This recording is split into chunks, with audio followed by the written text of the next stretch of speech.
Also like to welcome our panel, Jeffrey Goldberg, National Correspondent of The Atlantic, Dr. Abdulkhaleq Abdulla, Professor of Political Science at Emirates University. Dr. Abdulkhaleq was very nice to us. He actually traveled from Abu Dhabi to be here just for the program and is heading back tomorrow. So a special thank you for making the effort. And of course, Hussein Ibish, our moderator. The subject of today's program is really a very broad look at the state of U.S. relationship with the GCC countries as they stand today under the Obama administration, of course, and the major upheavals reshaping the region. But I think more importantly, we will also ask our panel to look forward to the future with the next U.S. administration and the rising new leaders that we see in the Gulf, not only Saudi Arabia, but also in countries like the UAE and Qatar. I will hand it over to Hussein to introduce his panel a little more extensively than I have, and again, welcome you to the program. Thank you. Thank you, Marcel. Thank you all for coming, ladies and gentlemen. Really appreciate it, and welcome to the Arab Gulf States Institute in Washington. I'd like to begin by asking you to join me in putting your phones on vibrate or off or something, because it's just much nicer that way. And you can use them by all means. Live tweet away. We have a hashtag, which is #ObamaGulf, if I'm not mistaken. So please do that, but with the sound off. Okay, thank you. So the basic format for today's conversation is my colleagues and I will have a conversation about the question, the overall issue, for about an hour or so. And then at that point, we will throw the issue open to the floor for questions and brief comments. I'd ask you to use the microphone because we are live streaming this on the internet. There'll be a couple of microphones, so look out for them. And please identify yourself as well. I'll remind you of all of that when we get to that time. And then we'll go until approximately 2 or so, between 1:45 and 2, depending. So the subject of our conversation today is the state of US-GCC relations broadly in the immediate aftermath of the second, now we are confirmed that it is the second annual US-GCC Heads of State level summit. And specifically, President Obama more than once, when he was in Saudi Arabia, urged the next administration to continue what he referred to as the institutionalization of communication between Washington and the Gulf states. And this is, I think, extremely important. Obviously, we've been going through a moment in U.S. Gulf relations, a moment of some difficulty. The least you could say of it is that it reflects frayed trust. And the frayed trust is particularly strong, I would say, in the past couple of years on the Arab side of the equation, but it's certainly not only on the Arab side of the equation by any means. So I think it's fair to say that there's a sort of continuum that began probably in the immediate aftermath of the 9/11 terrorist attacks. I think that's really sort of, you could draw a line from there until now. I think it'd be harder to go back to something like that, the moment of the so-called Persian power comment from the early 70s during the Nixon and Kissinger era and draw a clean line between now and then and the tensions that exist. But I think you can do that with the post-9/11 doubts that emerged here in the United States, and then the doubts that have emerged on the Arab side more recently, especially during the second term of President Obama. Not so much the first term, but the second term. Because there we've had a combination of certain policies, especially the opening to Iran, the negotiations, and then finally the nuclear deal on the one hand, and also the lack of a robust, at least from the Arab perspective, robust U.S. response to the war in Syria. And these policies raise questions about the level of U.S. leadership, the commitment to the interests and concerns and security of the Arab Gulf partners, et cetera, combined with some comments that President Obama has made in interviews with people like David Remnick and Thomas Friedman and the gentleman to my immediate left, especially, which we'll come to in a second, these have come together to underline doubts about American intentions, American policies, American conduct, et cetera, in much of Gulf societies. As I say, there are doubts in the United States as well, though. President Obama is not alone in thinking that the relationship with, say, Saudi Arabia is complicated. Many Americans think that. And you can see certainly in the Senate, at least two different issues are right now sort of complicating the relationship. The question of the 28 pages of the Senate report on 9/11 terrorist attacks, which is again a complicated issue with the Saudis, and the question of arms sales in the context of the Yemen war, where there are several people in the Senate who are raising doubts about whether that should continue. At the same time, interestingly, the fundamentals, at least in terms of quantifiable aspects of the relationship, have really never been stronger, particularly given that there isn't a major combat mission for the United States. So I'm talking about here the level of American military presence in the region, the level of arms sales and technology transfer, diplomatic interchange, American investments, civil society engagement. All of these are at historic highs. Particularly if you factor in that there isn't a situation like the Iraq War going on. So there's a dichotomy between the perception of the nature of the reality and then the fundamentals of the reality that you can quantify, or also, by the way, that's reflected in the policy documents, which is another. You don't see any of this stuff that you read about from the president in the policy documents. And the reason for that is that there's no good alternatives for both sides. I think this is clearly understood, and it was reflected very well in a recent interview that Jeffrey had with Phil Gordon, who was the White House immediate former White House Middle East coordinator before Rob Malley, who was the current one. And he pointed out that whatever the president may think about Saudi Arabia, he's pursuing deeper engagement because there are no good alternatives. And I think the same applies to the Arab side.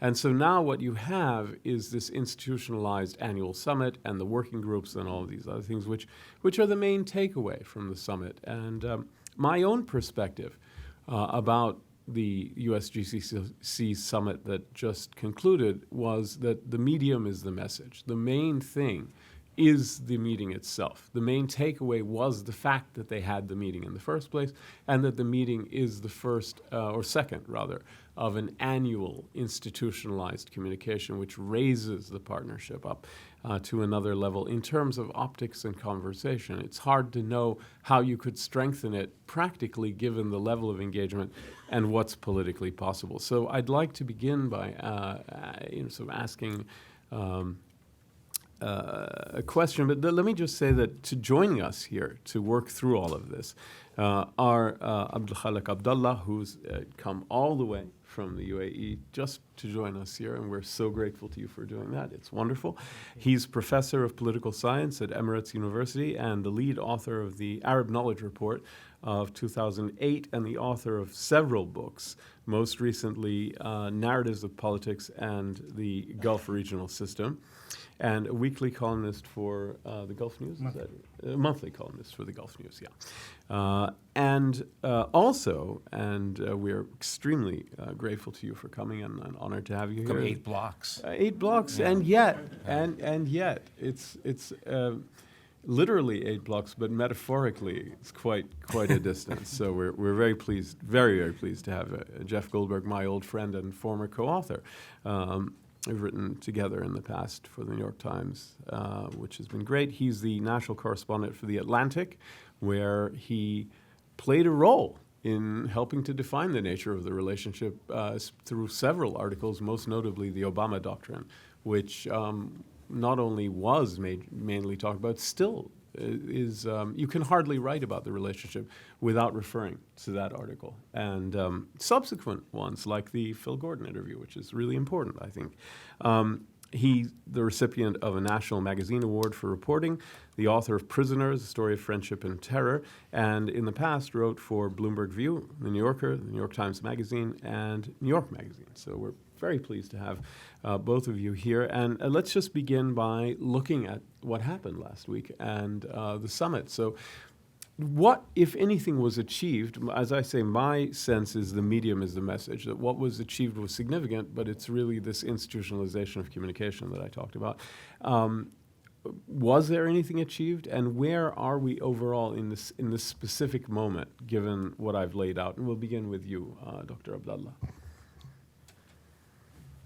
Well, thank you very much, Hussein, and thank you, Ambassador Marcel Wahbe. I'm happy to be here anytime. You could call on me, and I'll be more than happy to travel 14,000 kilometers to come to Washington. It's my favorite town after, of course, my own.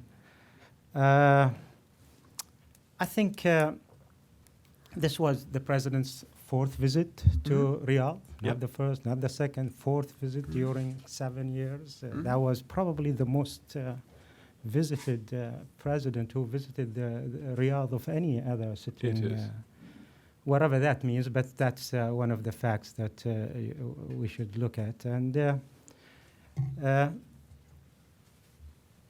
the background to the meeting, I didn't think there was any breakthrough in the meeting. We have not heard of any breakthrough coming out of the summit meeting last week. So if you were looking for the president to take the U.S.-GCC relationship one step forward, I don't think that has happened. It was not by any means a historical visit. Nobody was labeling this last visit as a historical visit of a sort. And I don't think anybody celebrated the president's visit or celebrated the U.S.-GCC relationship. Nobody was in celebrating mood.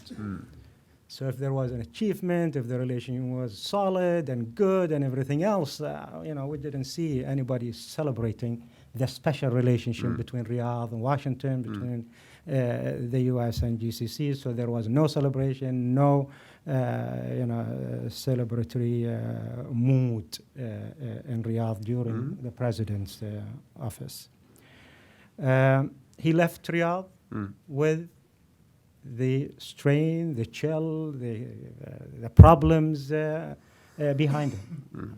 The feeling is in the region that the relationship at this moment is riddled with complaint on our side. There's a lot of complaint. We could list at least 10 of them, if not more, of the Obama handling or mishandling of the relationship. And he has left the town where on the other side, here in Washington, the relationship riddled with criticism. So you have complaint on our side of the island, full of complaint, many complaints, and I come to Washington and all I hear is criticism of Saudi Arabia, and I have never seen this town being more critical and justifiably of Saudi Arabia than it's at the present. So he left the relationship riddled with two C's, the complaint C and the criticism C, and I don't think he has made any breakthrough. And we come to at a point where the relationship may be solid on the fundamentals of it, and there is a glass half full in there. But if you look at it, there is also plenty of things to complain about and criticize. Emptiness in the glass too. Yeah, from our side it's half empty. From your side, maybe it's half full.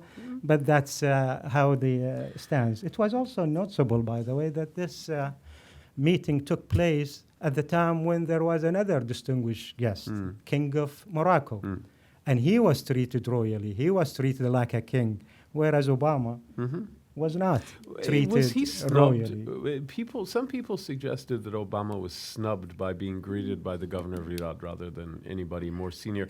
How do you interpret that? I mean, is that I don't use that snub thing. I don't know who's using it. Some People were very respectful of the president. Yeah. He's, after all, the president of the United States of America. They were very cordial to him. But I think they didn't go one step to greet him in person. If there was an admiration or respect, a deep respect for him personally, they would have gone out of the protocol and out of their way to go and meet him in the at the airport. But they have not done that. That's, you could read it wherever, which way you want it. It could be a sign of, this guy's gonna go, so why give him attention?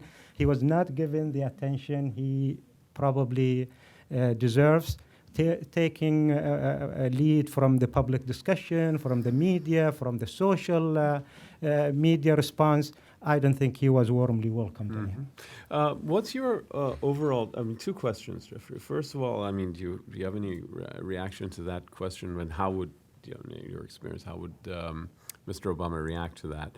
And more specifically, the bigger question of where do you see the relationship right now, specifically post-summit? And we can look at the details as we go forward. The first thing I would say is that I would bet right now that if the next president is Hillary Clinton, she will be in Riyadh by March of next year, and the king will be at the airport. Yeah. That's my bet. I'll bet you. No, what I'm did not Mitt Romney say? $10,000. I'll bet you $10,000. I'm not taking it. I'm yeah. not. That I'm pretty sure of. Yeah, me too. Which goes to a general point I've thought about her specifically. Obviously, I'm not predicting that she's going to be the president, but I would imagine that, and this goes to a broader point, I would imagine that she will go on, if she becomes president, she will go on what I would call a reassurance tour, probably in February or March of next year. That's much broader than Riyadh and Abu Dhabi and Jerusalem. It's Seoul and Tokyo and Warsaw and Paris and London. It's a long list. It's a long, and I think I know I'm pretty sure of this, that it will be just having lunch with leaders and saying, hi, I'm here, and if we have problems, we'll talk about them privately. So I'm pretty sure of that. I think what was to the extent that anything was accomplished, besides the possibility of more arms deals in the GCC summit. I don't know how much more arms can be absorbed by one region, but I would say that both parties. It would be quality. It wouldn't be more. It's going to be on quality. Yeah, it's going to be the quality side, which is obviously a separate, interesting issue. Yes. I would say that both parties achieved something that they wanted to achieve, which is the restoration of stasis and the possibility of benign neglect for the next 9 months or 8 months or whatever it is. I think both sides are tired of each other, this administration and those leaders. Do you mean the specific leaderships or the societies or both? No. I'm talking about. We can go into sort of shifts in the way, because you referred to this before, the sort of the way Saudi Arabia is being perceived right now. No, I'm talking about this administration and that set of leaders. Obviously, there's more continuity among those leaders than there are from administration to administration. But I think this was sort of, the president was happy to go have lunch with the Queen of England. Yeah. I think the president was not looking forward to his 4 hours of summit meetings with GCC leaders. He recognizes to a degree that people in the Gulf sometimes fully don't understand. He recognizes American responsibilities to maintaining certain relationships, but there's no particular joy in that. So I think it's like what Phil Gordon was saying, right? Yeah. Well, the absence of alternatives and sort of historic responsibilities. And it's a separate subject, but the extent that one of the issues that I discussed in my conversations with him was this idea of the playbook, the Washington playbook, and that there's certain things that one does according to the Washington playbook. And Phil made reference to this, and I think this is true. I think to some degree he has upended certain assumptions about America's relationship in the Middle East and elsewhere. To another degree, he's very traditional as a president and fulfills traditional American responsibilities overseas. This was part of the latter, not the former. Every time he thinks he can completely remake relations with certain countries, there are It's so many. Michael Corleone. Yeah, well, it's not only the pull you back in. It's that there are structures in place that are bigger than any one president right. that keep him from possibly doing the things that maybe in his heart of hearts he wants to do. But I think and I agree with the general assumption that the summit was about just smoothing out the waters for the next period of time, and then he can leave the presidency and not have to deal with it again. One thing that, as a reader, I wonder about when I read the Obama Doctrine and some of your earlier work that reflects your interviews with the president, where he's expressed doubts about the aspects of the relationship or about the nature of some Gulf societies, especially Saudi Arabia's. What's his body language like when he says some of these things, when he discusses Saudis in particular? What's the affect? Because we read the words, but there's a lot more to communication, interpersonal communication. Well, I mean, the words say a lot. They do. Oh yeah, they do. And remember, some of the material that I gathered about his views on Saudi Arabia were indirect. I mean, I interviewed most of the members of his national security and foreign policy teams and foreign leaders, and I'd sort of built that picture. There was that moment in Asia where he's talking to Malcolm Turnbull. I wasn't there, but I heard about it where he says, "Well, this is complicated. Why do you have a Malcolm Turnbull asks the Prime Minister of Australia, "Why do you have a relationship with Saudi Arabia if you don't like it?" Essentially, and he says, "Well, it's complicated." Right. The body language is. But they didn't deny it. I mean, they didn't deny anything in that story. Right, exactly. What the president did afterwards when he said, there are two things in the piece that I wrote. There are direct quotes, which are accurate, and then there are my interpretations, which he would pick and choose which ones he agrees with and which ones he doesn't. One of the interesting aspects of this to me is that some of these conversations about the Middle East with him, I was having in Asia when he was on this extended Asia trip in the Philippines, and then I talked to him on the plane and in Kuala Lumpur, and he loves Asia. He adopted the idea of a pivot to Asia for practical reasons. He comes into the presidency in 2009 with an economic catastrophe on his hands. He looks around the world and he says, "Where do we sell the most stuff?" And he says, I'm gonna focus on Asia. But he is also a child of the Pacific. Yeah. He has a romance with Asia to the extent that and he doesn't have a romance with Europe or the Middle East. The same sort of feeling. But he was in crowds in Asia that were very appreciative of him, very enthusiastic about him. By the way, one of these conversations I had with him came right after he spent an hour and a half at a town hall meeting with young Southeast Asian entrepreneurs, many of whom are Muslim, wearing hijab. I mean, it's not an Islam non-Islam bifurcation. Right. Yeah. And so I think part of the harshness of some of the things he said about the Middle East reflected the fact that he was having a good time in a place that wasn't the Middle East. The body language or sort of the language itself reflects what I called an arc of disappointment or an arc of disillusionment with the Middle East. I mean, I don't want to run through it at length because everybody knows the story. The Cairo speech represents a kind of moment when he thinks force of personality, a fresh new page in history, beneficent promises will reorder America's relationship with the, quote, Muslim world, which is, of course, a simplistic concept for 1.5 billion people stretched from, well, I don't have to tell you. Yeah. And then the disillusionment by 2013, 2012, Libya, Syria, is pretty comprehensive. Yeah.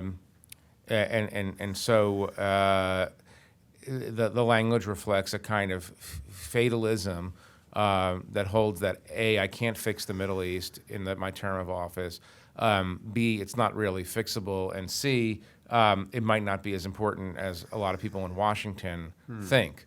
I mean, his real resentment is against the think tank complex more than any royal family. Supposedly Arab and Israeli occupied territory. Right? Massachusetts Avenue is Arab occupied territory. Well, if so, that's what you hear inside the White House. Extraordinary because they don't seem to be getting their way. It's not much of an occupation, is it? I want to turn to Dr. Abdullah, but I've got to follow up with you on this just to keep the thread going. So if you'll excuse me just a few minutes. He does seem to have I wouldn't say a romance with Iran, but he doesn't seem to hold the Iranians to the same standards. In other words, it does seem to bother him a lot that there's a democracy deficit and a patriarchal set of social and political practices in the Arab world, in Saudi Arabia in particular. It didn't seem to say the same issue, which could just as easily be applied to Iran, doesn't seem to come up somehow.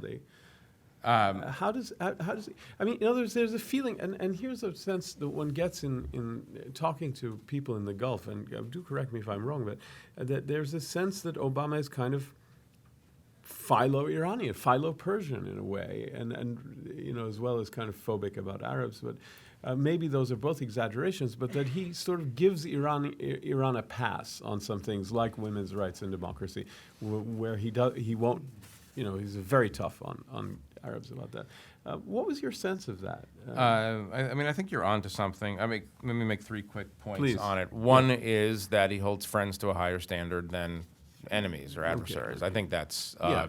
that might be a kind of normal response. Actually, it's not necessarily a normal response. I don't think. I think he is somewhat novel in that approach Yeah. of being publicly critical of usual friends thing for is- their yeah. for not achieving standards. But I think it's also, I think people can understand this. You know, when you are engaged in defending certain countries. And this holds true for Israel as much as it does for the Gulf Right, states, right. that you expect better behavior from them than people who you don't even have diplomatic relations with. Yeah. The second is there is a basic sort of oppositional quality to his character, which is all the smart people in Washington are telling me that I have to crack down on Iran, and I don't trust the smart people in Washington, the so-called smart people in Washington. So there is, there is that feeling like I'm going to upend the playbook, and so I'm not going to. There's 4 points. The third point would be that he believes, and I think John Kerry believes this even more. I think they all believe in the administration that there is a titanic struggle going on inside Iran between moderates, as they define them, and hardliners, and that anytime you come out in a kind of harsh way criticizing misogyny or the treatment of religious minorities, et cetera, you're just strengthening the hand of the hardliners. And so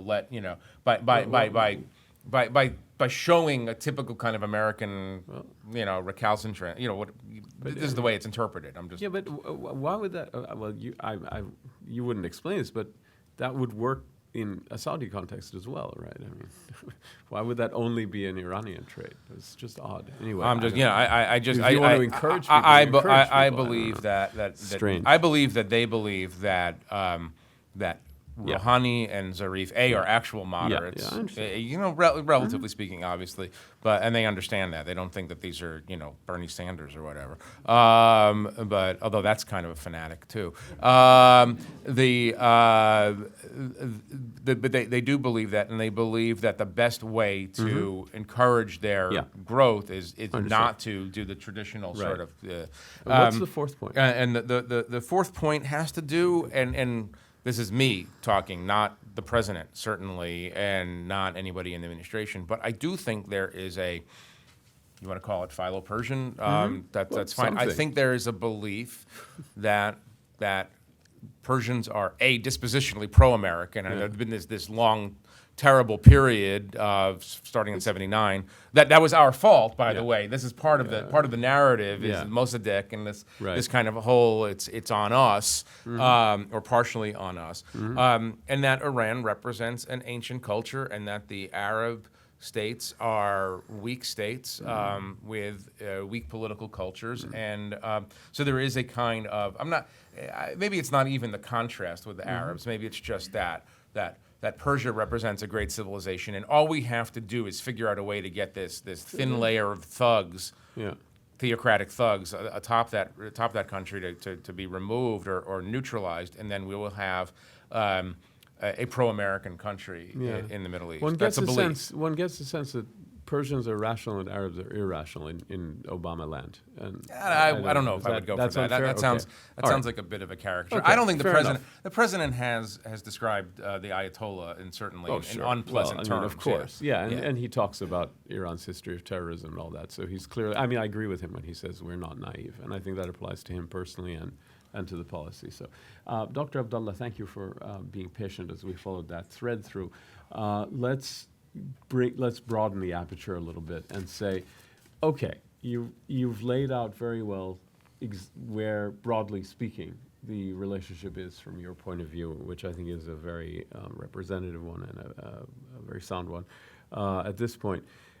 What, coming out of this, the Obama administration is coming to an end. We have a new administration coming in. What could the next administration do within the realm of the politically possible to really begin healing the wounds and repairing the frayed trust that you've described? What would you recommend? And by the way, also, what could Gulf states do? Both. I think this go along with what Jeff have said and a follow-up with what he said about the Obama administration. Please, there are three things that has bothered the GCC states the most, Saudi Arabia and the others, about Obama. And on the top of the thing that bothered them the most is what I call the Iran first policy.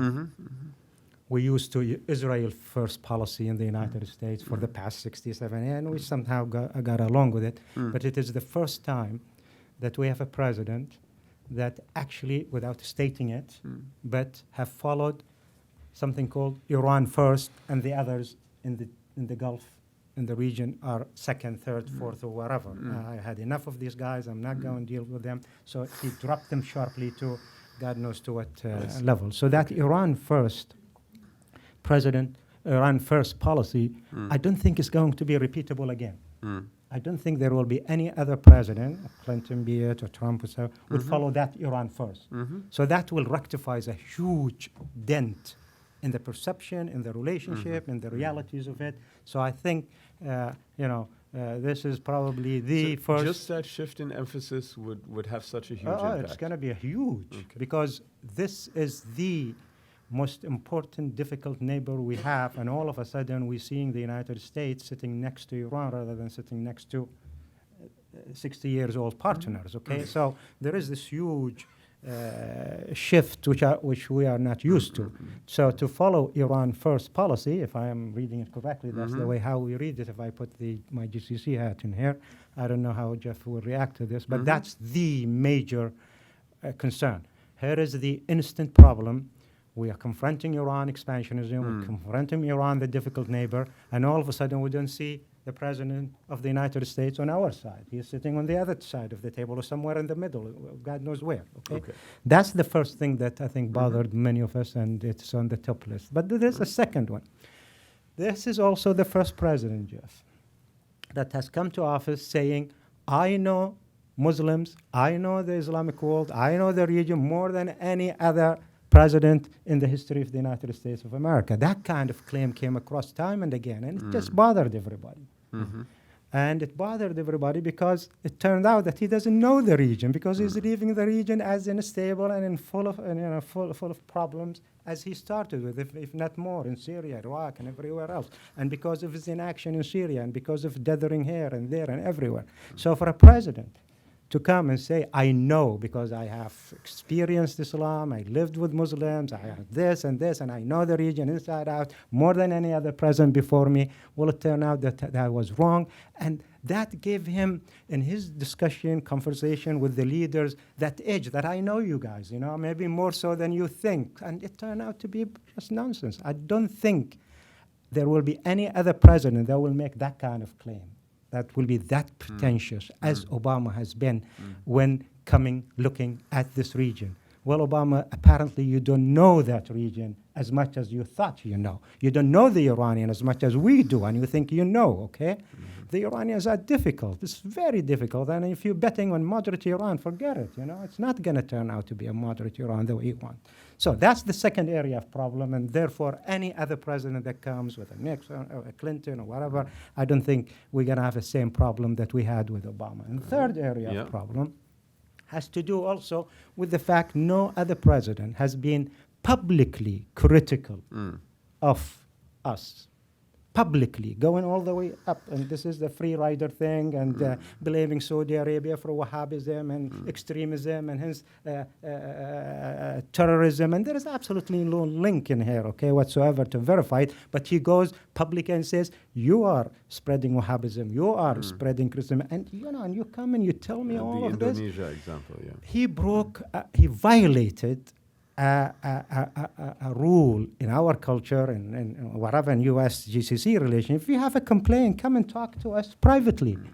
You don't go public, and you don't do this just a week or two before you come and visit me, you know. It was just shows how badly informed and how badly he knows the place. So if I could go down the list, 10 of them, but these are probably So how do the you main really thing. feel, What's though? but let's How's pick up that? on that. No, but let's pick up. No, but that's a very. I want to follow up with you in a second, but let's pick up on this. The timing issue is a really interesting one. Yeah. The timing of your. I mean. You know, obviously, you know, it's a bit of an awkward question, but to what extent did the White House have any input onto the timing of your article? I mean, obviously, have they give input. you the interviews when they give them to you, but Right. did they give you a go ahead? Did you just do it when you wanted to do it? No, I mean, once I do the interviews, it's on our schedule. Then that's it. Yeah, Okay. yeah. I mean, I don't Right, think so- I don't think you can read Yeah. a conspiracy into Right. that. I mean, the fact No, but the it's fact that he important said to these say things, so. the fact that the salient point is the fact that he says these things while sitting. Yes. Sitting president is the Right. is the. No, that- it of doesn't course. really matter if it's 2 weeks before a GCC I meeting, agree. 2 weeks after. You know. Yeah. But it is important to ask you that question because people assume Yeah. that that there's a bigger role in the timing than I mean. Well, than one of the just things in the Middle East that scheduling people the interviews. generally assume is that American government is more competent and more and more clever and Machiavellian than it actually is. Sometimes, you know, it's just sometimes I things mean, just that's happen. an assumption here too. Yeah, So- sometimes things just happen. True. Okay. So now let's follow up then with your thought. Let's come back to you for a second and let's take it to the next stage. So you've listed certain problems. Oh, I could go through the Well, no, list I if you understand. want You me said to. there were I 10. mean, No, at least 10 or 12, yeah. Well, But I fine, mean, as many that's as fine. you want to, but you gave Okay. us some good examples. okay. Okay.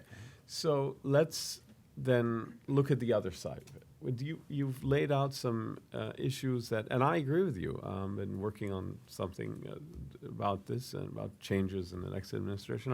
I came to the same conclusions about the issues, exactly the ones you pointed out, and so I agree with you entirely. But there are going to be some continuities in the next administration, whether Republican or Democratic, that may not be pleasing. In other words, we may, you know, the problems are not maybe entirely Obama problems. Some of them may be related to real consensus opinions in the United States, policy shifts that are not reversible. For example, a new level of risk aversion that is shared by most Americans, that a desire to avoid avoidable, if I can be tautological maybe, a desire to avoid military engagements that can be avoided and to sort of minimize military adventures in the Middle East post-Iraq, or similarly the shift to greater burden sharing in the relationship, even though it's problematic, as we see in Yemen, when allies do or partners do go out and do their own thing in their own defense, it maybe doesn't feel that good from another point of view. From the point of view of cooperation and coordination, it's not so great. From the point of view of burden sharing, it is. And also public criticism may not completely go away. So what about the potential for a certain disappointment when there's a realization that not everything about this administration that has been disappointing will go away when the next administration comes in? And what do you think about all of that? Generally, I mean, please correct me if you think I'm wrong, and if not, what do you think the reaction will be, and how can that be managed? I think that's really the question. Look, U.S. Saudi Arabia, U.S. GCC relationship was riddled with problem from day one, okay? Sure. Let's admit it. Yeah. And it has Oh, never yeah. been an easy relationship throughout the last 50, It's not a love 60 marriage, years. There yes. is always problem in here and there. There has always been tensions one way or the other. It has gone through ups and downs, half full and half empty, etc. So it's a history of relationship. But the relationship has endured, okay? And this time around it will endure too. That's my first take. Yeah. I'm optimistic. With Obama, without Obama, this is, as you said, very solid relationship. And it's a relationship of interest, not values, okay? Right. We know this. There is a great deal of interest involved in both, for both sides, and they are desperate to keep it. Yes. So, the relationship will endure, whether it is Obama or Clinton or whoever comes next. So problems are there.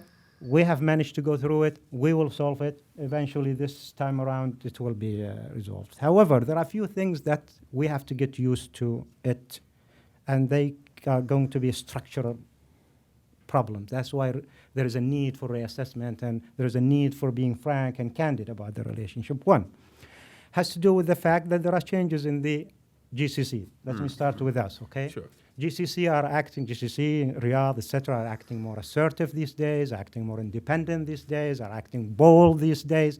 If that is going to bother you, hell, that's going to stay, okay? So whether it bothers you or it doesn't, you have to get used to it. Saudi Arabia, the GCC are feeling today much more confident than any other time in their 40 years of history. They have the resources, they have the capability, they have the military, they have the, they are the political capital, the diplomatic capital, and they want to act on it and they want to show it. So we are going to act more independent, more bold, whether you like it or not. And if that's going to be to the dislike of Washington, then you have to live with it, okay? I'm sorry, but that's the way things going to be from now on. At the same time, we also recognize that there are a few changes here in Washington, okay? Yeah. Fair enough. Less of America maybe is good. If that's the tendency for the future, fine. How less, that's probably is the problem, okay? Are you going to leave us like the Britain did in 1972? I don't think that's in the making. That's not going to happen. But 5% less, we could easily stomach and go along with. So less of America, we have to get used to it. If that's something that's going to continue for the Clinton or whoever comes after Obama, fair enough, and we are, I think we'll be happy with it, because that means we have to be more independent and we have to use more of our own resources and maybe do more better in terms of GCC unity and in terms of GCC cooperation and integration. But there are a few things that are going to stick in there, and I think you need to be aware of, okay? And that is the human rights issue. And that is where we hear the most of criticism these days, okay? Of Saudi Arabia and of the region. Well, that is our own business, okay? And we have to attend to it. Everybody has a human rights problems. We do, and everybody else in the world, and probably America is not also exempt from that. So stay away from that touchy issue, please. No matter how much you like it or dislike it, this is something that we have to deal with in our own way, okay? So if you go critical about this, etc., this is going to be there, and it has been there, but it's always going to be a problem in the relationship. What do you think the chances of American politicians and national leaders Can I just putting go through that issue aside? one more if I don't want to bother you. Then there is the Yemen issue, okay? The Yemen war, which is very important. And we have heard so much criticism of our handling of Yemen. And I think, to the best of our knowledge, okay, I don't think many here in this town or in the West understand how the Yemen war was a war of necessity. Many probably don't understand the geopolitics of it, the background of it, and why we were compelled to go to Yemen. And as one of your, secretary have said, wars are messy. Yes, I mean, there is a lot of human cost, a human tragedy. Yemen is going through a lot of awful, but that's the war, how things are. But we had to stand up to Iran in Yemen. It was unavoidable. A year later, if the Houthis were in power, just like Hezbollah in Lebanon, everybody throughout the Gulf will be complaining, how did you lose Yemen, okay? The cost of inaction was much more. The strategic cost of inaction of not doing anything in Yemen would have been 10 times much more for us, security-wise, stability-wise, politics-wise, everything-wise. If we didn't do anything, than if we did anything and we had to. So I don't know if you understand from our perspective how important that war in Yemen is, and I think we need to come to terms. Maybe we are not on the same page, but that war was really for us a turning point in our confrontation with Iran. That's a very important point. Thank you for persisting. No, it was very important. So let's go back then to the question I was going to ask you, because it applies equally well to both of your points. The question of human rights, women's rights, all that kind of stuff, and the Yemen war, particularly the human cost of the Yemen war.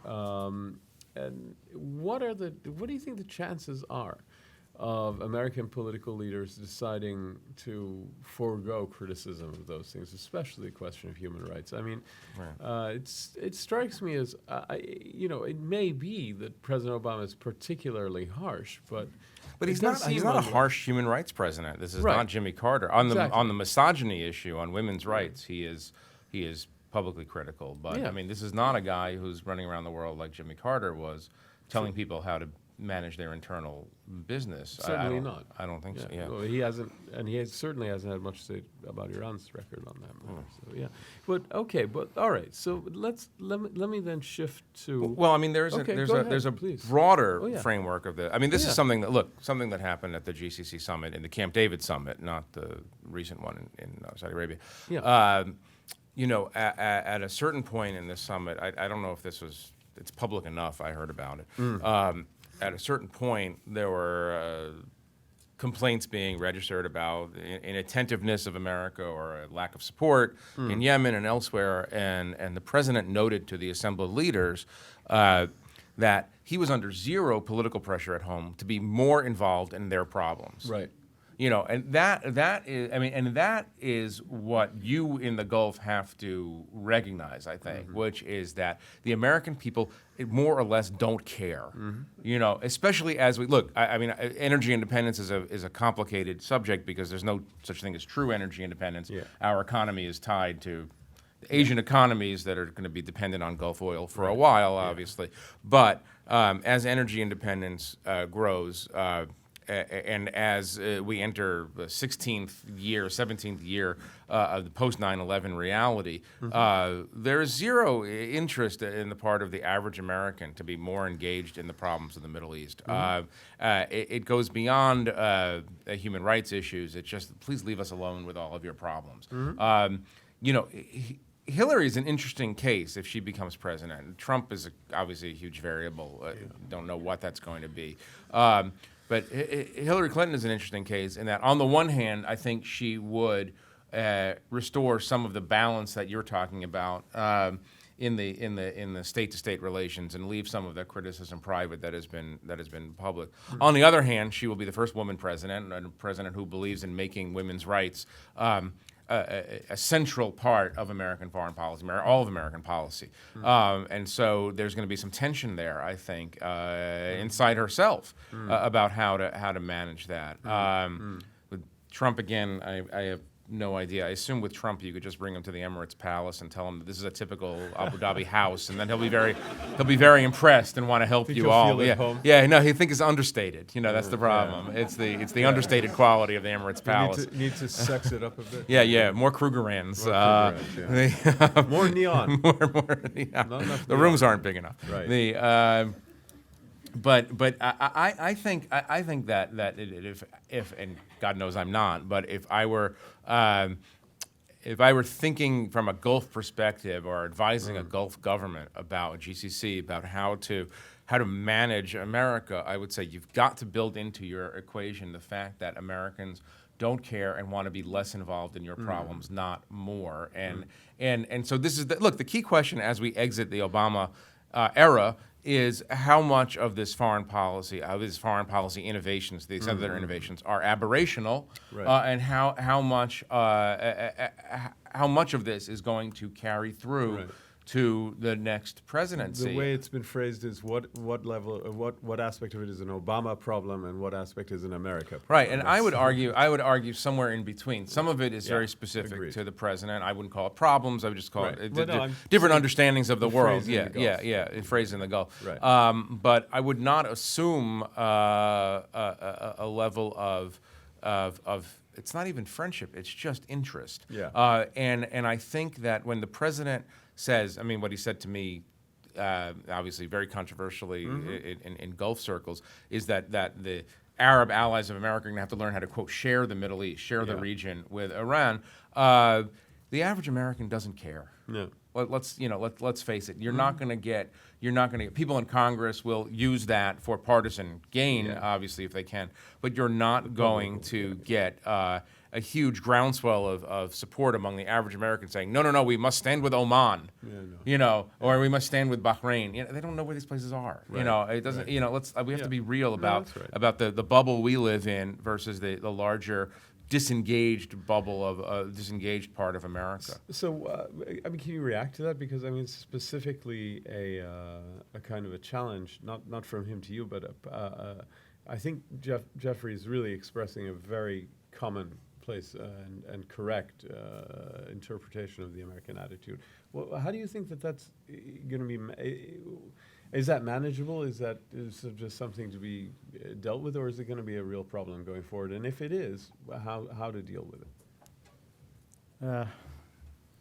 Less involvement. Well, not just less involvement. Which part of?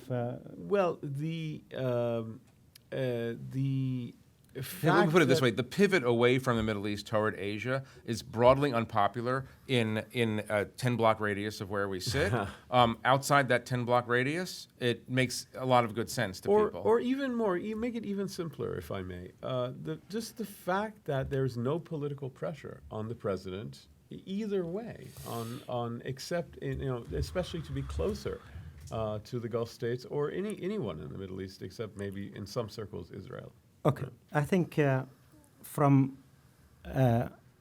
somebody who's coming from that region, from a GCC perspective, the Middle East has never been more volatile, more unstable, more violent than it is at this moment, okay? Yeah. And it's going to stay that way for some times to come.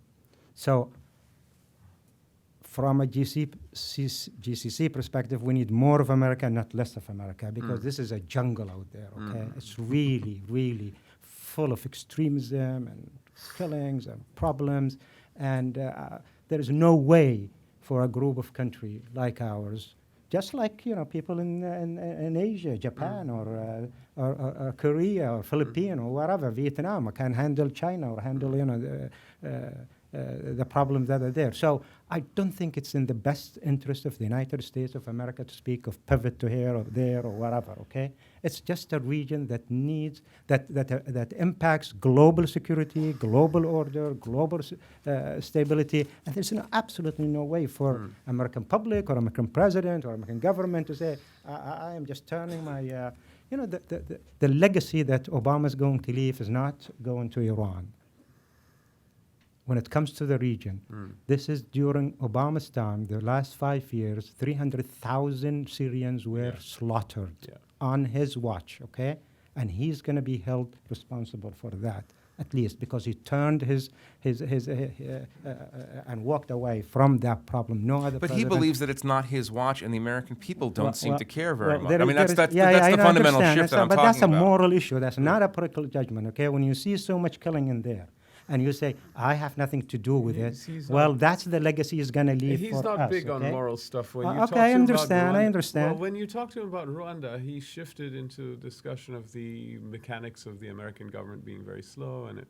But it this was a very president, cerebral president response, came and said, I hold, moral standards to the highest possible. He said that. However, that's not the saying. But here is a problem that is still festering called Syria, 300,000 every single day while he was a president, and he did absolutely nothing about it. So this okay? was my next question. So let me invite you to continue with the thought on Syria. This is exactly where I was going to go.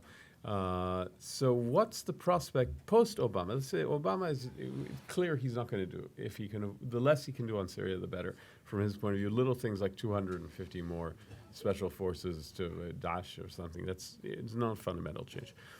What are the prospects going forward, the next administration, given that the United States and the Gulf states have, even if they share a broad sense of, Assad can't be part of the long-term future, they clearly have different priorities in Syria. That's obvious. What can be done to form how far can we go in forming a common agenda on Syria and being complementary rather than at odds? What are the broad outlines here? I think the mood there is that everybody is looking beyond Obama, and I think there is a feeling that we probably will be much more comfortable with whoever comes, short of Trump, of course. You couldn't possibly be comfortable with Bernie Sanders, who He's has not no coming. foreign policy. Yeah, but he's not coming. Well, so I'm it's just all right. talking. I'm just trying to cause trouble. Of the two that we have front runners, okay? Of the two, I think Clinton probably comfortably, people will welcome her and would love to deal with her. She already has a vast experience with the leaders there. They love her as a person. There's a lot of contact with the Clintons in general and with her specifically. So knows the region better. She will never be as Iran first policy as Obama. Probably Iran will be second or 1.5 or something, but not the first in her priority. But one thing is for sure, GCC value this relationship, and I think from everything I know, we are very optimistic about the future of it. Very optimistic, not cautiously optimistic, very optimistic that things will be turned around. And the next meeting, if there is a next meeting, which will be, it will be a breakthrough of a sort with many achievements to be. But Syria policy in particular, do you see potential for improving or for getting more coordinated on Syria? From everything we heard, Clinton is going to be much more firmer on Assad. She's not going to say Assad has to leave, but I think she will probably do something about it, much more so in terms of intelligence sharing or war or whatever. So she's not going to be as nice to Bashar as this president, this administration, or America in general. We have not, in America at least, from things that we read, have not heard the same level of criticism of Bashar al-Assad as we hear of Saudi Arabia, for God's sake, And here is the place I don't think where... that's true. I don't think that's that's true. true. I Okay, agree let with you. me That's just not true. give you a chance to say it. I mean, today there is so much the fact that criticism, you have so the much impression criticism is of America, of important, Saudi yeah. Arabia, to the point that there is like a hate Saudi Arabia campaign. That's how we feel it over there. Yeah. But we don't see anything close to that when it comes to Iran or Syria or any other place, by the way. You are the expert on this. Let me see if you could... No, The administration has called for the removal of Assad. It hasn't called for the removal of the Saudi didn't royal do family. anything about it, Well, though. I mean, I'm talking. You're saying this is what you've heard. This is what I've heard. And what I've heard is a consistent. You're talking about apples and oranges here. You're talking about a regime that's a rogue regime that has been obviously the subject of tremendous criticism around the world versus. Look, the truth is, I was an ally no. that This is an interesting. This is. criticism day in and day night. I don't from think this Saudi guy. Arabia helps its case. By the way, I don't think it helps its cause in Saudi America. Arabia has been like this for the past 60 years, Yeah. but we haven't seen such Well, sometimes amount it's of- cumulative. Ask the Israelis. There is something. There is something that is disturbing about this level of criticism that we've been hearing it from Washington, starting from the White House, the Congress, the media, the think tank. God, it's overwhelming and it's nasty. Well, I don't think it's over. I mean, if you want to see overwhelming, it could get overwhelming, but I don't think it's overwhelming yet. I mean, you are talking about a president who's been there 4 times. You're talking about a defense relationship. Tell me if I'm wrong, but it's fundamentally unaltered and actually strengthened. Rhetorically, emotionally, it's unsatisfying, but on a level of raw, pure power politics and military, I don't think it's. But okay, you're So why absolutely is nobody celebrating if that is the fact? Hold on. then? Well, you're absolutely right.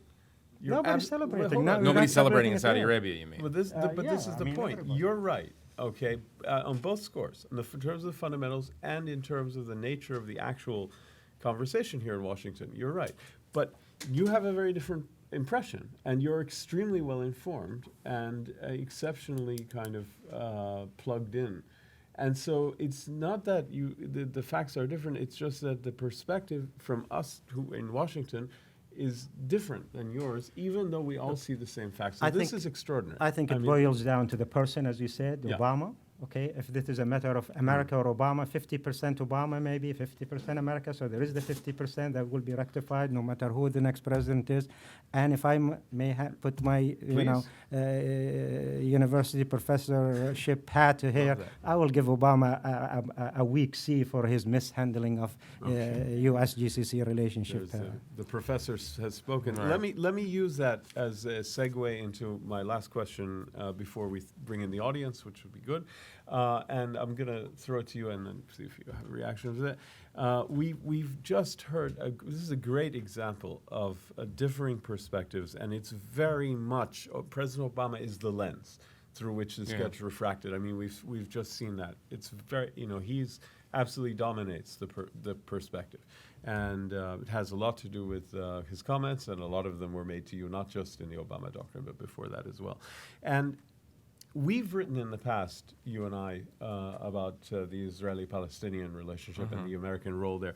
And so you've got an analogy with the Israelis as well. So in both cases, they're, under Obama, the fundamentals, the quantifiable things are stronger. I mean, he's given more stuff to the Israelis. They've had more higher-level meetings with Americans. Right. Intelligence sharing is greater. At every practical level, the brass tacks, he's been sort of nicer to the Israelis than anybody else, but they don't see it that way. And there's the same thing in the Gulf, where the presence, the investments, the technology transfer, and all of that is stronger than ever, but they don't see it that way. So how is it that this president, in your experience, has managed to alienate and give a very different impression to those societies that he's actually, been very generous to at a fundamental way? And it's a very strange dichotomy. It's a very extraordinary It's actually dichotomy. kind of explicable. We all know people who aren't needy, and he's not a needy person. And let me just make a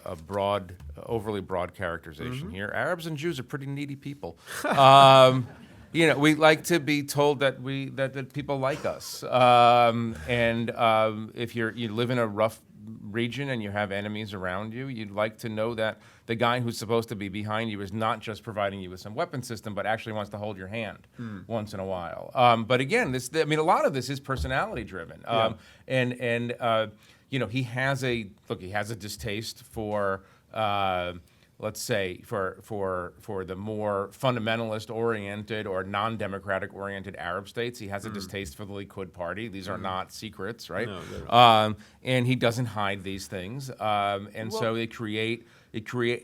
And part of it, I mean, this goes to this. He really does believe that international relations, that politics are transactional. That you have an interest, I have an interest. Let's figure out if they overlap, and then we'll move. He does not believe in the hand-holding qualities. He does not believe in the emotional side of it. He might be right. He might be wrong. There are obviously examples that prove both points. But I would tend to say, just as someone who spent a lot of time in the Middle East, that a little love TLC, goes along. yeah, A little love goes a long way, and might actually tip you into something. Look, I mean, this is obviously, there's a huge debate. Obviously, between there's a Hillary Clinton view, which she parked when she went to work for Obama. But there's basically Hillary Clinton view is that if you hold the Israelis' hand and walk them to the cliff and say, "I'm jumping with you off this cliff, and let's try this," you'll get further than pushing them up to the cliff and say, "Jump, and we'll see what happens," which is more the Obama approach. And I think the same thing is true on the Arab side of the ledger, and we'll find out if it's more effective down the road. But I think I don't want to over-personalize this, but I think a lot of the problems that you're talking about are this perception that he just doesn't like us, But I would add this: I was talking to a European leader recently, leader of a NATO country, who said, why doesn't he like us? And subsequently, I was talking to an Israeli who was saying, why doesn't he like us? Says, you think you're unique in this. There are a lot of foreign leaders who think that President Obama doesn't doesn't like them because he has just a different approach. It's very pragmatic, very transactional, and doesn't believe in a lot of the hand-holding. Let's take it just a little bit deeper. Just to finalize this, or to bring this a little closer to the bottom of the bottom line. He gave you this extraordinary series of interviews in which he was very blunt with his personal views, whether they reflect policy or not.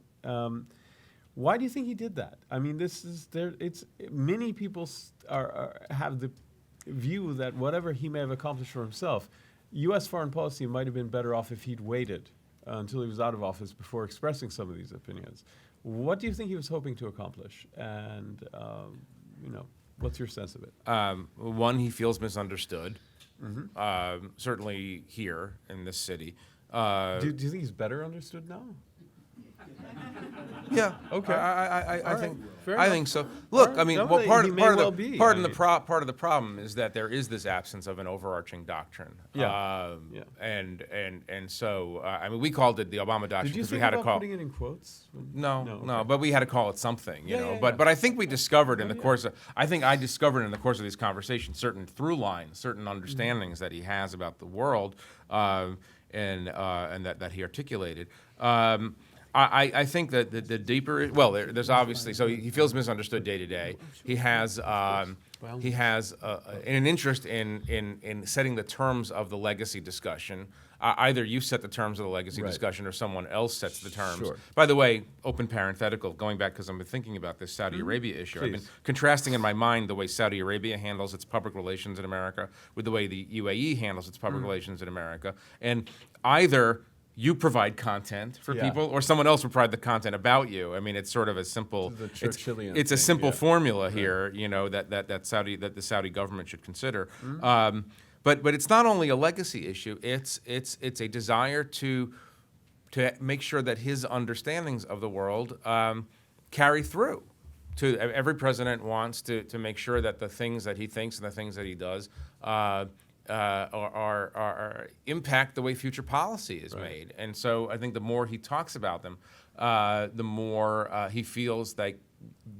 I think he is actually. I think he, to a degree that maybe people in the Gulf don't want to acknowledge. I think he is shifting the way we talk about these issues that will extend past January 20th. Yeah. So I guess there's three, and then the fourth one, which I think there's is some truth to informed. that. The fourth one, which is informed just by where he is in his presidency, is at a certain point you don't care. At a certain point Yeah. you just want to tell people what you actually think. Yeah. And you spend a lot of time. He's not a State Department trained diplomat. He wants people to know. No kidding. No. I mean, he doesn't see a value in masking his true thoughts. And so there's an opportunity to actually analyze the world while you're still president. People are listening. Great. And before we go to questions, Just maybe one final word. I don't think it's a matter of perception, by the way. It's much more deeper than simply perception in the relationship. I think, I compare two presidents here. 2009, President Obama came to Cairo with a message, clear message, not just to Cairo, to the Arab world, but to 1-something billion Muslims. He had the message. He had a vision at that time, 2009. Here is a president that had a mission. He was driven by a mission, by a vision of a sort. It was very clear. We are in here to extend a hand, to forget 9/11, start all over again. That was President Obama, 2009. Come fast forward 2016, okay? Here is another president who visits, probably his last visit to the region, with no vision at all. He lost the vision thing. He didn't even talk about vision. He is visiting now Riyadh, the most important capital today. Probably Cairo was 2009, but no longer. No vision. He lost the vision. He had no message. He came in here and he didn't know what to do. He did not do his homework visiting Riyadh. He probably had a few things to do, and he was just quickly wanting to go to London and Europe, etc. what more would he have done? let me just Yeah, compare please. these Yeah. two. So Sure. the point here I was trying to make is that, here is a president, that we have two presidents. We have the 2009 president who said something, who's had a vision, or had a determination to solve the problems of the Middle East. And at the end, towards the end, he lost the vision, he lost the message. He did not even do his homework because there was a lot that is going on in the region he did not even talk about. Yeah. At But you- the, Sorry, on the other side of the equation, which is the Riyadh, King Salman, all of a sudden, he is in control. He is almost the king of the king in the Middle East today, whether that is the right word for it. He touched bases with Egypt, Turkey. He went to the Islamic Conference meeting. He was crowned as the man of the moment. Yeah. He had the Arab world under his belt, more or less, and he had his GCC partners. He did all of his homework. He ended. He declared a ceasefire in Yemen, and he was about to announce this national reform plan. So the guy has done his homework. Salman. President Obama came almost with no homework. He didn't know what even he wanted. We didn't know what he wanted from this visit. So it's much more deeper than a perception. It's a president at the end of his term almost lost all his appetite to deal with the Arab world. Okay, and a quick thought. Yeah, no, I mean, you talk about this. You frame this as if the Arabs aren't independent variables in this. That nothing has happened in the Middle East over the last 7 years that might disillusion a president about dealing with. Some of it of his own doing, Jeffrey. Some of it of his own doing. Syria is a classic case. Let's give Arabs some credit. I mean, really, no. I mean, this is I mean, choices are made by independent states, by leaders. Yeah. The hopefulness of 2011. Look, I will cede to you that the Cairo speech was a very interesting speech, but it wasn't actually about things that Arabs in Egypt and Yemen and Libya and Syria were thinking about. They were thinking about the quality of their own leaders. They weren't really thinking so much about resetting relations with the United States. But all that said, the Arab Spring, I think Obama went through a period of high idealism. There were 3-4 months there, or 6 months or longer, where he thought, oh, something is really happening. And then the whole thing went dark. Look, you know how in Egypt people sort of overvalue the American interventions or non-interventions. I think that's true across a lot of the world. America was not as much of a player in that as people thought. A lot of people in the administration certainly were watching that and grew disappointed and then disillusioned about the choices that were made during this process. And you can't talk about these shifts in the way Obama has come to think about the Middle East without acknowledging that there are other players involved in that drama besides the president and his proclivities and his lack of interest. I agree with you, Jim. Okay. Janet Breslin-Smith, I was with the National War College for about 17 years, but my husband was U.S. ambassador in Saudi Arabia from 2009 to 13. Welcome. And thank you. I'm going to have a slightly different take. Aside from the play-by-play we're doing right now at this moment in history, I guess I'm going to follow up with something that Professor Abdulla said, that Obama had a vision in 2009, but is it actually being replaced by a new vision within the Gulf, within the region, by the generation that both the Gulf and certainly Saudi Arabia has invested in right now in terms of the students who are coming into their own? So not only is the region contemplating more aggressive or more assertive military action, but if we step back and look at history and look back at this time, are we actually seeing a shift right now where intellectually the region is prepared to take on its own issues? So generational change in the region. And This coming is to great. an intellectual engagement with the challenges in Syria, in Totally Iraq understood. itself, Gotcha. because they've got the capability. Let's go to Dr. Abdullah for that. Absolutely right. I think there is something big happening over there. If you look at the Arab world, today the 6 GCC states are in the driver's seat more than any other time. They are having more influence over the region than the region have influence over them. This happens for the first time, and this is not just limited to diplomatic, political, but the media, the culture, the universities of the Gulf now, the leading universities, even the think tanks of the Gulf are the leading ones. Our women are the role models, start across the board in there. So this is something called the Gulf moment in Arab history. That's for true, and this is an all-encompassing. And in that Arab Gulf moment, there is something called the UAE momentum. And UAE is taking off with a lot of stuff that is resonating very well throughout the region, and the youth are looking up to the UAE. So there is something also called UAE momentum, and it's a place to look at. But nowadays, the real story of the moment is what's happening in Saudi Arabia today. We just heard announced for the national reform plan. I think Saudi Arabia is in for something very big.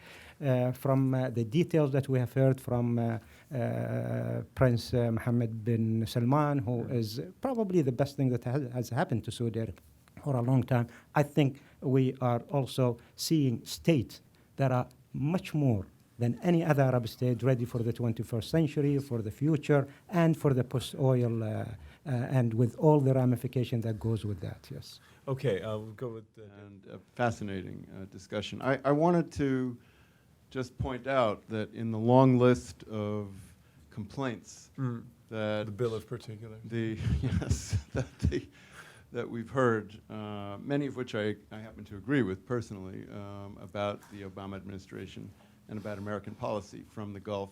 The Palestinian issue doesn't even appear. And so I wanted to ask, what implications does that have going forward?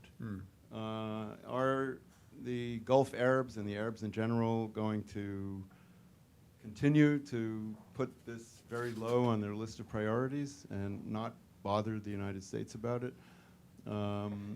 Or maybe even more, are they going to look to Israel in some way to help them against Iran? Or are we going to go back to more familiar patterns on this? Terrific question. Let's begin with Dr. Abdullah, but I certainly want to hear what Jeffrey has to say about it as well. Look, I don't think there is anything that Israel can do when it comes to our problem with Iran. So all this talk about GCC wanting Israel to come to help in this way or that way, I think this is just not true. When you go down to Riyadh, Abu Dhabi, and all the GCC capitals, they really don't think of it. And if there is any context here and there, I think maybe it is over, even blown. So there is nothing Israel could give them when it comes to the fight. I think this is all up to the United States and of others. So I don't see any opening up of GCC to Israel. Israel is still considered as an occupying power of Palestine. There is a daily problems of occupation in there. These things are reported on a daily basis in our media and in our public talk and everything. Nobody has forgotten the Palestinian issue or have downgraded it, but we are just in our whatever, with the problems that we have in Yemen, in Syria, in Iraq, and all over the place. It's a very confusing time for us. So I don't think the Arab-Israeli problem have been relegated to the 10th position or something. It is still a central. This is still the most constant issue. There are so many instant issues that is preoccupying us, but the constant issue is there and will remain. Okay, and Jeffrey? Yeah, I mean, I don't think it's been downgraded to the 10th position, but I think it's downgraded to the 5th or 6th position after years of being number one. I mean, it's just, it's. I understand where the official line is, but when you're looking at Syria, which is one of the great catastrophes of the post-World War II era, and then looking at Yemen and Libya and all the rest, Iraq and the role of ISIS, and then, of course, Iran. I mean, it's amazing the degree to which the Israel-Palestine dispute is no longer that important, except sort of psychologically and emotionally. And going to your question about what I think is your question about where this is headed in a future administration. I mean, I don't. Look, it's a huge temptation for every new president, right? This is the big enchilada. You don't get the Nobel Peace Prize for solving Nagorno-Karabakh. It used to be, yeah. I mean, and look, and obviously still John could Kerry, be. John Kerry, and Still could be. his preoccupation with this is evidence that it still has real salience. And President Obama, of course, came into office thinking that he could do this. He had two goals in the Middle East. One was Iran and sort of a nuclear arrangement, at least, if not more, and then Israel and Palestine. But what he learned, one of the things he learned was about the lack of centrality, or whatever you call it, the more marginal quality of this to the future of the Middle East than he supposed in 2009. I would find it very even Hillary Clinton presidency, I would find it unusual if she made that a huge early push, unless she really needed to find something to do with her husband. At which point he's parked at the American Colony Hotel for the next 3 years, trying to negotiate this. But I think it definitely has fallen down to from first place to about fifth place. Yeah, I mean, let me just say a quick intervention. I mean, one of the reasons that the United States can turn away from this, and the Gulf states can maybe, and the Arab world can be preoccupied with, it's not just that there isn't anything to work with between Netanyahu and Abbas, but also the West Bank is relatively quiet. What if it were not quiet? And what if the then you're back in political it. viability of the PA and the PLO were suddenly threatened existentially? Well, you would see a re-engagement very quickly. And I think it's very hard to imagine 8 years of another president without that happening at some point. Right. So, Just we'll to go be to back. your interesting point We'll be about the back. Gulf, one final point about Yeah. that. I think it's true, given the current prime minister, that there's not going to be certainly open contact between Gulf. If there's a new prime minister of Israel, there could be a reset in that relationship, and you could see a revival of talks around the Arab League notion, the Arab Peace Initiative.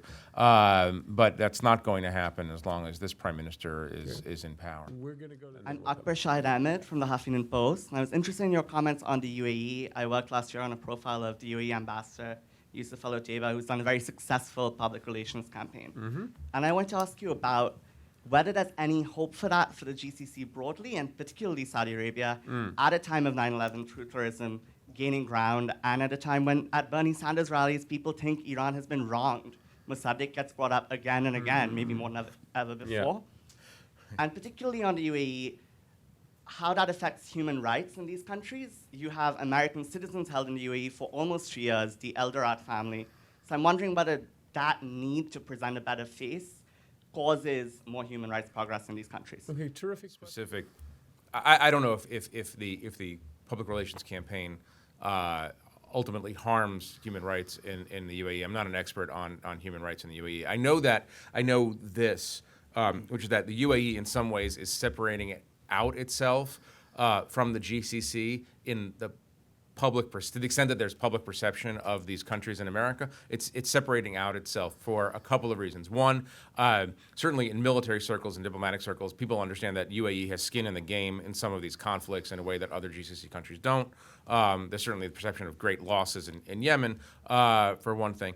The second is that the combination of MBZ and ABZ and Yusuf Al-Otaiba in particular, and the openness with which and the assertiveness of not only public relations but involvement in charities, involvement in think tanks, involvement in sort of broad engagement, non-defensive engagement with the American public, with certainly elites in Washington, has actually helped UAE's cause a lot. I mean, you remember UAE went through a terrible trauma with Dubai Ports World. Exactly.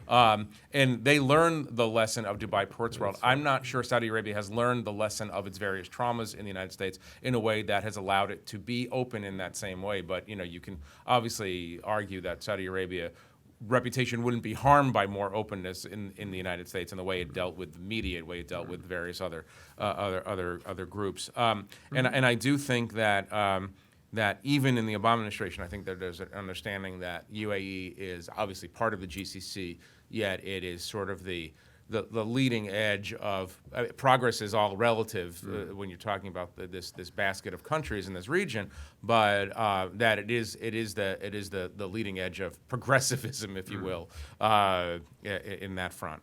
Okay, Professor Abdulla. On this human rights issue, UAE and throughout the Gulf, security is given priority number 1, number 2, number 3, number 4, and everything else comes next, okay? Because it is very difficult to read. This is not a green zone or a yellow zone. It's a red zone that we live in, so people are on top alert, okay? It's a region, probably you just have to come there and relate to it, the violences, the extremism, the ISIS, the wars, the difficult neighbor next door. So I understand why guys in Abu Dhabi or Riyadh or wherever, put security as their top priority, number 1, 2, and 3. And this sometimes come at the expense of what I and you and everybody else, and even the countries their value, which is the freedom and the press and the human rights, etc. But look at 9/11, what has done to America with civil liberties, sometimes took the toll because of the 9/11. And we have something almost similar back in there. So that's one argument why there is, the situation is probably not to your liking or to anybody's liking.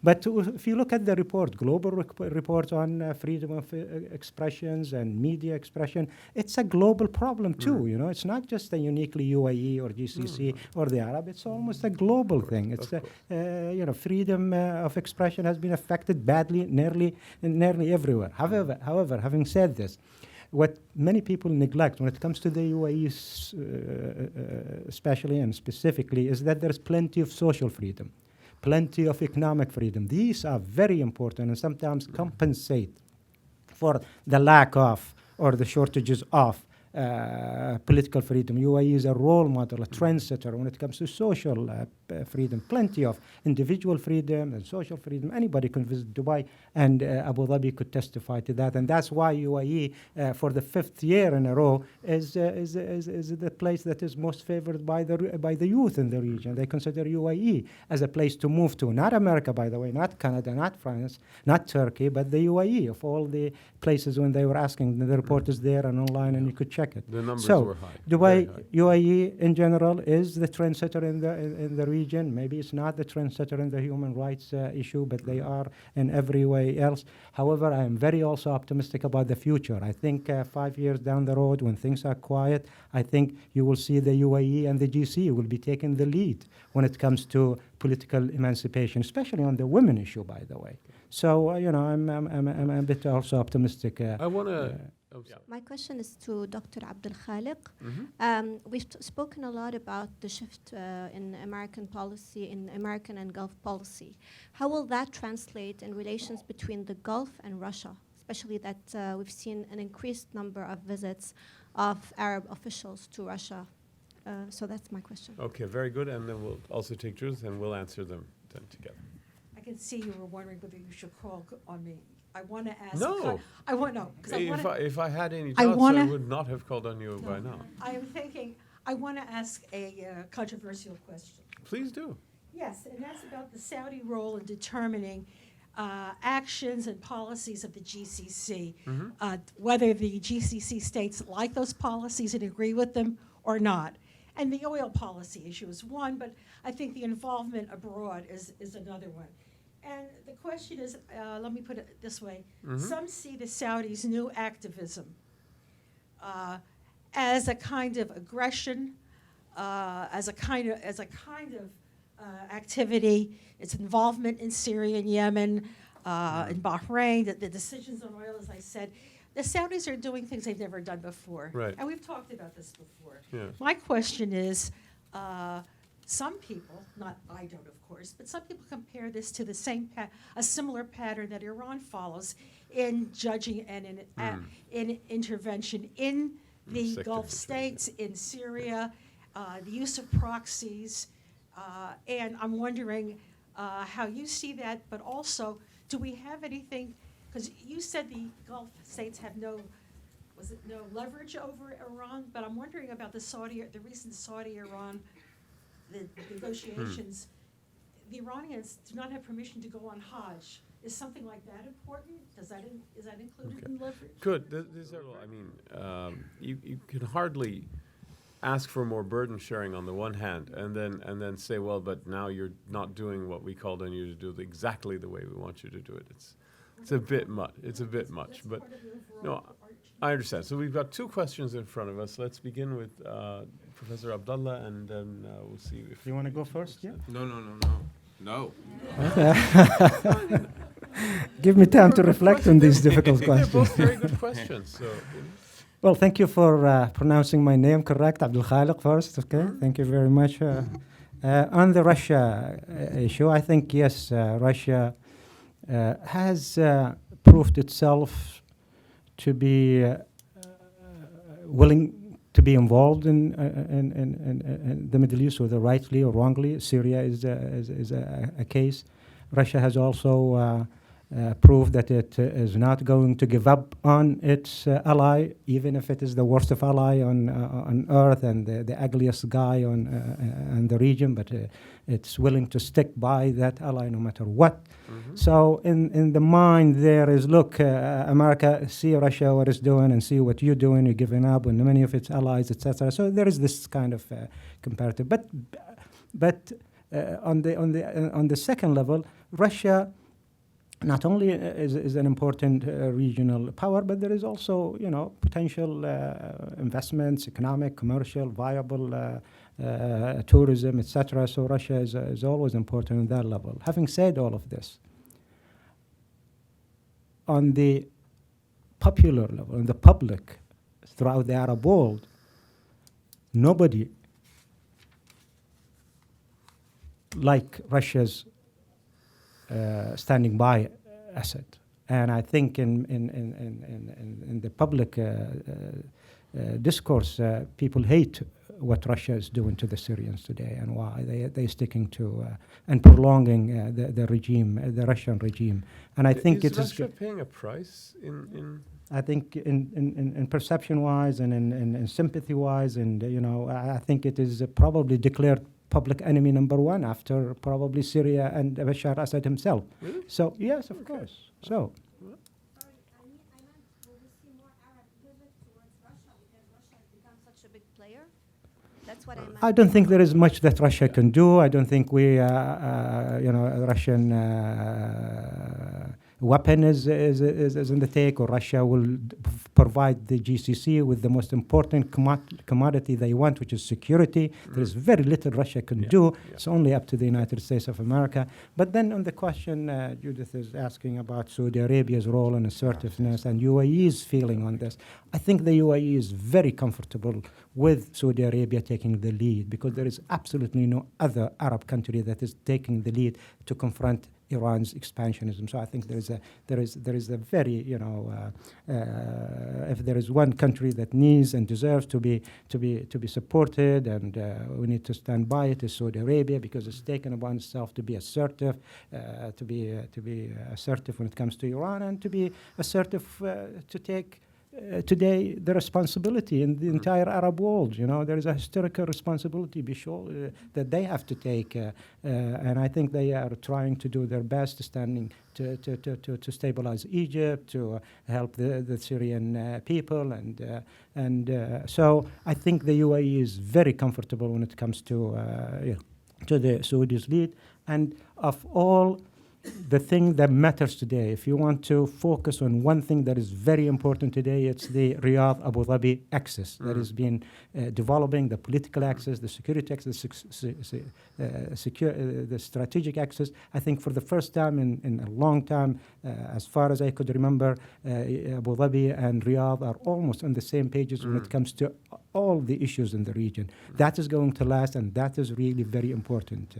Okay, Jeff. Oh, just on that Russia point very quickly, just to underscore this. I think this is one of those slightly manufactured issues, and sometimes it's manufactured by people who are critical of President Obama for driving the Arab states into the arms of the Russians. I mean, there's no possible way to make compatible the hundreds of billions of dollars of American weapon systems with, by the way, inferior Russian weapon systems, and there's no Arab generals who want to replace their American equipment with Russian equipment. And there's an even more basic point, which is Gulf maritime security. I mean, the Russian Navy is not going to replace the United States in making sure that the oil flows smoothly out of the GCC countries toward the east. So, I mean, it is one of these sort of, to me, it's the semi-make-believe And issue. once again, we confront the reality that there aren't good alternatives on either side. That's the bottom line. Right. We keep coming back to it. So I'm going to take now 3 questions in a row.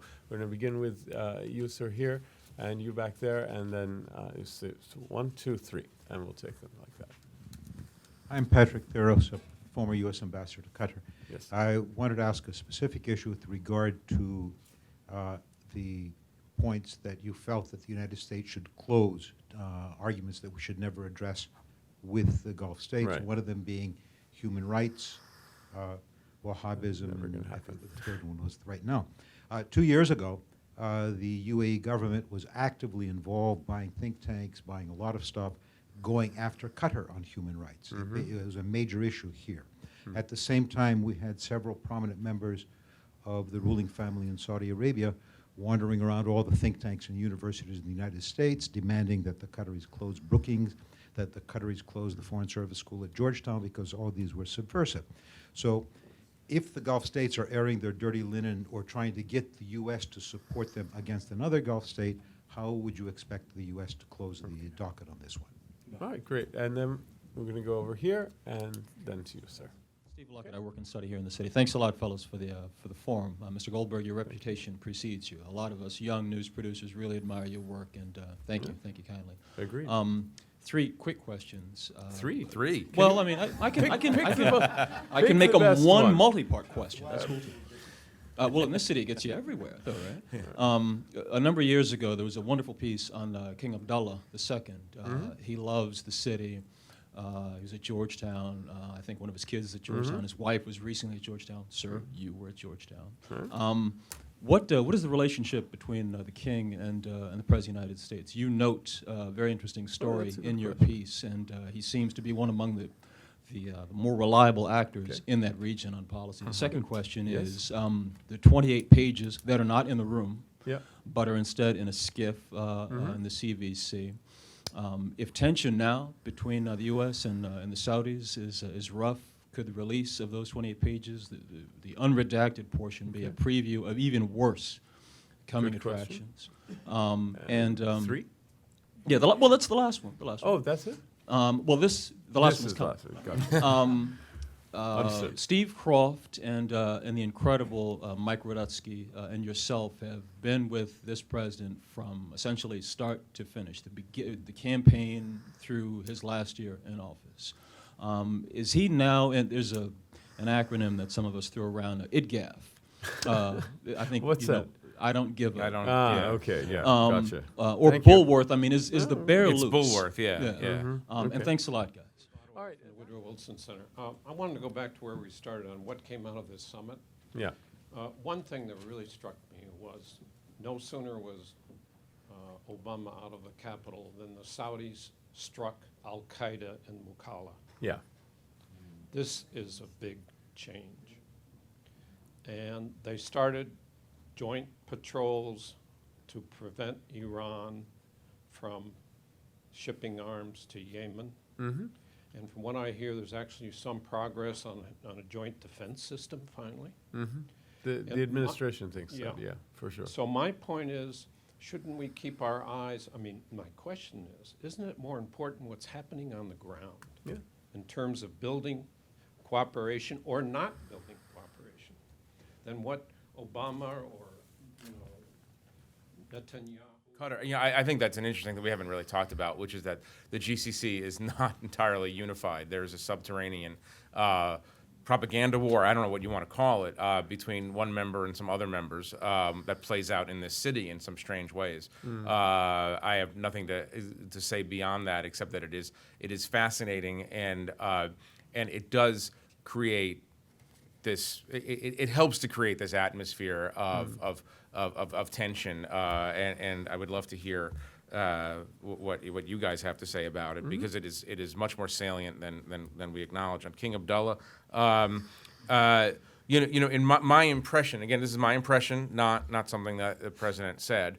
My impression is that the two leaders in the Middle East, he respects for their analytical heft, are MBZ and King Abdullah of Jordan. That doesn't mean that he agrees with their policies. Look, the king. There were a number of areas of conflict with the president, areas of disagreement. First and foremost was Erdogan. Early, sort of the president's. I think the president would acknowledge now overly benevolent understanding of Erdogan and his priorities. Second was Morsi and Muslim Brotherhood, and the idea that you could bring the Muslim Brotherhood into a political arrangement, either in Egypt or by extension Jordan. There were a number of issues, and I think the king.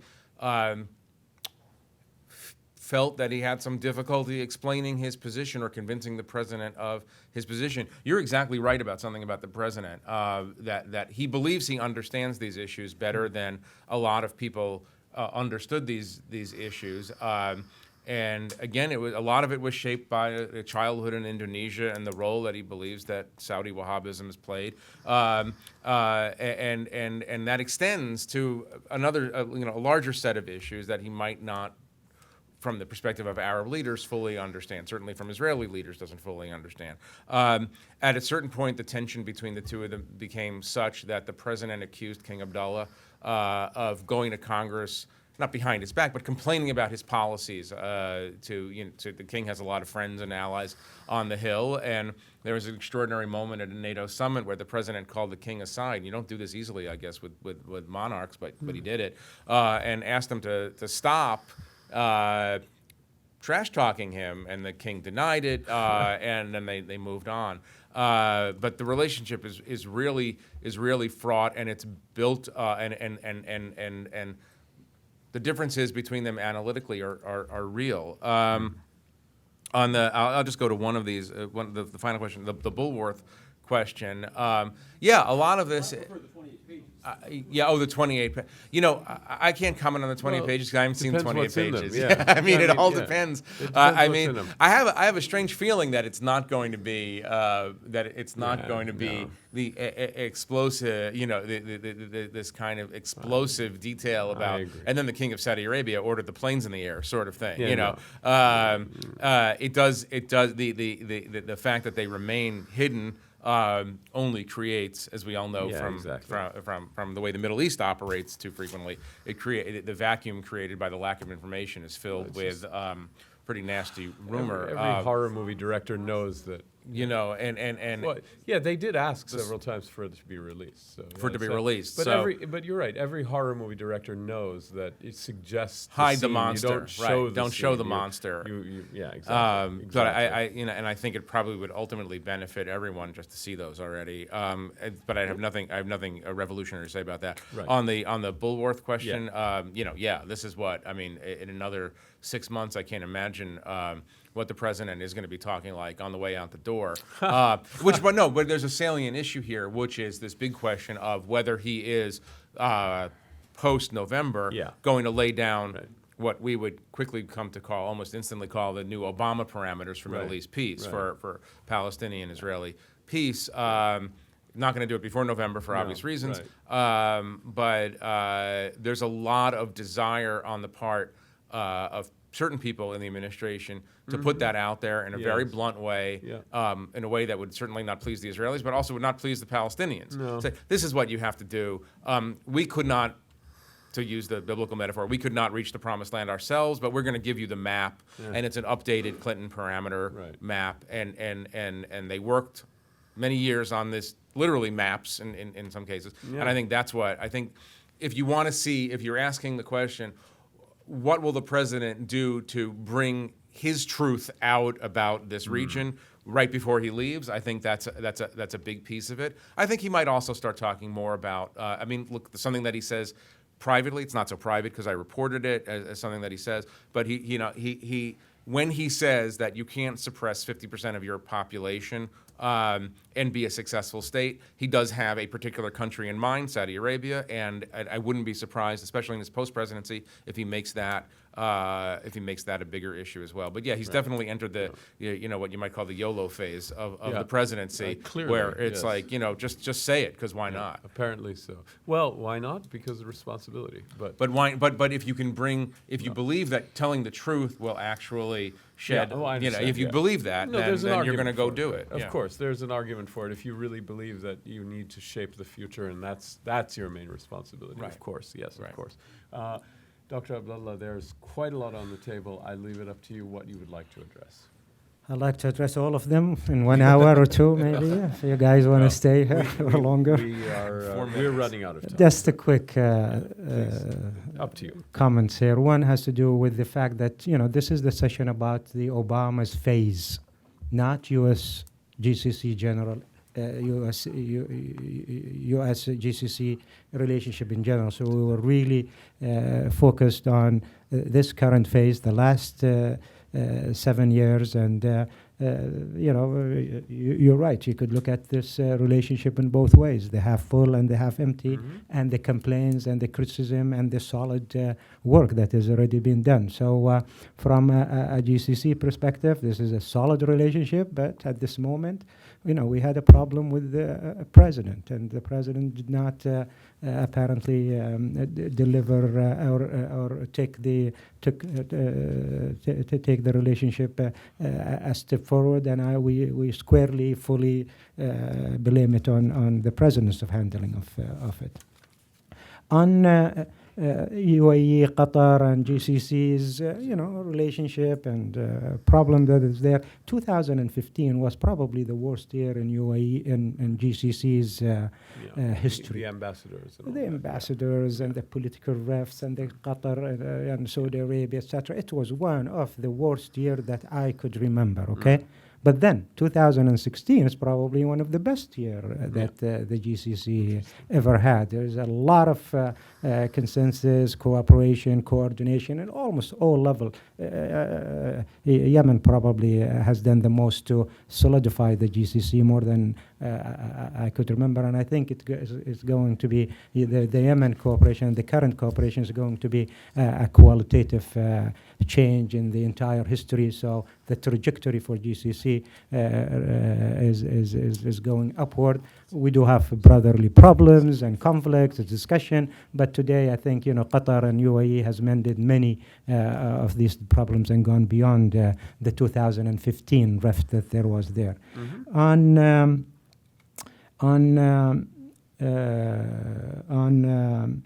the areas of interest between UAE, between GCC and US, there is plenty of room for cooperation. I mean, as Hussein has said it, and he said it in his article, the areas of cooperation is almost unbelievable. And what we have right now during the Obama conference in terms of military sales and military security, cabinet meetings, strategic dialogues, I could go on, and I could list it all, and it looks very promising. It looks very solid. And I think this is where the next president has to build in all of this and take it one stage forward. GCC is looking for the next stage in cooperation, and they are much more probably keen than the US to advance this relationship to a new level of cooperation, and that's what we're hoping for. The question specifically was whether shouldn't we be focusing on those things, and I gather no, but the it is answer unavoidable. Yes. It's unavoidable. You have to. There are problems in the relationship, and there is the challenge. You have to point it out. Okay, very good. All right. Well, with that, I think we've come basically to the end of our program, and I'd just like to ask both of you for a sort of closing remarks about how the biggest question is. What are the first of all, if you have any closing comments, and specifically, what single thing or set of things can be done to best repair whatever damage has been done to the relationship of fraying has occurred, if you want to address that. And if not, any other final thoughts you may have. Let's begin with Jeffrey, and then we'll go back to you. I have a couple of final questions, Sure. No. I mean, we're having this conversation. We always have these conversations as if the future is going to resemble the present. the one thing that we haven't considered, and I've considered this obviously in writing about the foreign policy legacy of the president, is that he's walking a knife's edge in a kind of way, a Brussels, God forbid, but a Brussels-style attack or a Paris-style attack in the United States, or a succession of these kind of attacks in Europe, and which will change everything, and obviously, among other things, move the United States into more of a relationship of need with GCC countries, obviously fighting a common enemy. I mean, it would change everything about the dynamic in the Middle East because it would require the full reinsertion of U.S. capacity and attention. So there's that point. I would say again that the question that I'm was left with after working for many months on this, on trying to understand the president's foreign policy legacy, is to what degree this was. To the degree that it was revolutionary, to what degree was that those revolutionary policies, are they aberrational or not? I tend to think that he shifted our understanding about the importance of the Middle East. He might have been following the American public on that. That could change, obviously, by sort of the events that I just discussed. But I would say that the next president, will not have Iran as a crucial foreign policy goal. Every presidency is a reaction to a previous presidency. I don't think Hillary Clinton, for instance, would make the real détente between Iran and the United States a foreign policy priority. So there'll be less pressure, the pressure that people in the GCC feel that they're no longer number one or number two or whatever compared to Iran. I don't think that's going to continue. And I assume that in the short term, in part because the next presidents tend to correct what they think are the overcompensations of the previous president, that you are looking for, at least in the short to medium term, a kind of smoother ride that is based partially on the desire of the next president not to have these time-consuming tensions, but also because there will be an underlying understanding that for better or for worse, the GCC and the United States have more practical interests in common than they have differences that divide them. Right. Terrific. Well, I think Jeff has said it probably better than I would. I think the issue that divide us or bring us together today and probably in the foreseeable future, it's Iran, more than anything else, more than any other issue. It could go on into the issues. But I think Iran is, for us, a huge neighbor there, a difficult neighbor that is getting more difficult by the day, and we need the United States to be really sitting next to us, confronting this very difficult neighbor. I think Obama even recognizes this, and maybe the next president even recognizes it more. And second, the bet, or anybody who would bet that there is a chance for Iran to change, I think that's just a delusion, and it's not going to change. Just because Iran signed the nuclear deal, the 1979 Iran, the revolutionary Iran, the clerical Iran, the destabilizing Iran, the imperial Iran, I don't think that is going to change anytime in the near future. Maybe it will change in the long run, but that's not going to leave. And this is the kind of Iran that we are dealing with. So the closer we are when it comes to Iran, as that stronger is the relationship. And I'm betting that the next president, as Jeff said, will be probably closer on that issue than President Obama. So let's celebrate the relationship. Thank you very much. Okay, ladies and gentlemen, please join me in thanking Dr. Abdulkhaleq Abdulla and Jeffrey Goldberg. And we'll see you next time for another, in the very near future, for another Arab Gulf States Institute in Washington event. Thank you very much for coming.